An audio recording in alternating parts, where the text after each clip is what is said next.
Oshxonani 5 xonami?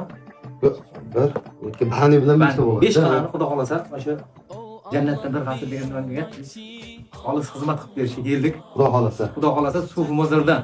Mozordan Anvar akamiz sizni hamma taniydi. Endi o'zi tanishtirayotganda aytingiz desamda bitta kulchatli bitta rezetga berga qo'yasiz, bu mehmonxona. Yana bitta naraga qo'yasiz. Bitta rezetga qo'yasiz. Bo'ldi. Endi bu yoqqa baniga qarang. Kenglar. Mana yerda bani bo'ladigan bo'lsa, bani deb qo'yman.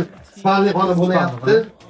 Kelajakda hozir qirqilamiz bu tomonda bo'lgani uchun spalnisi bunaqa qo'yiladigan bo'lsa, bu yoqqa televizorga, antena bilan rezetga, keyin zaryadga barakka bo'lish uchun o'z nafasiga mana rezetga mana shu yerga bitta qo'yib berasiz.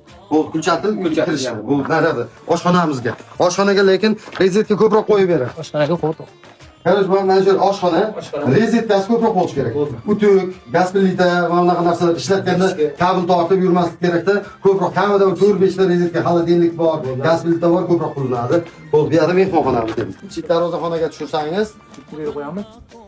ikki baqa nima? Tunuka fondi tagiga. Qarang, kulchatli qo'yiladi. Tunuka fondi tagiga ham Bitta kabel tashib ketasiz. ikkita kulchatli qo'yiladi. Bo'ldi. Shit 12 talik bo'layapti. 12 talik bo'lyapti.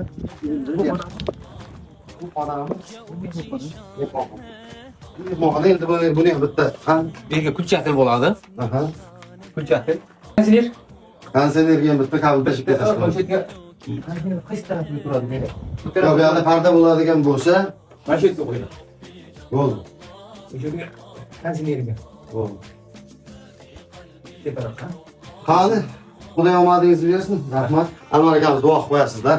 Bugun 20-avgust 2026-yil, Xudo xohlasa, jannatdan bir qasr deb qurilayotgan uyimizda ishlar boshlanganiga ro'ppa-rosa 18 kun bo'ldi. Biz mana shu shoir opamlar uylarini siz bilan birgalikda qurib bitqazyapmiz. Ha. Aynan siz bilan birgalikda. Siz juda ham yaxshi insonsiz. Sizlarni yaxshi ko'raman. Borlaringizga ham shukr. Rahmat.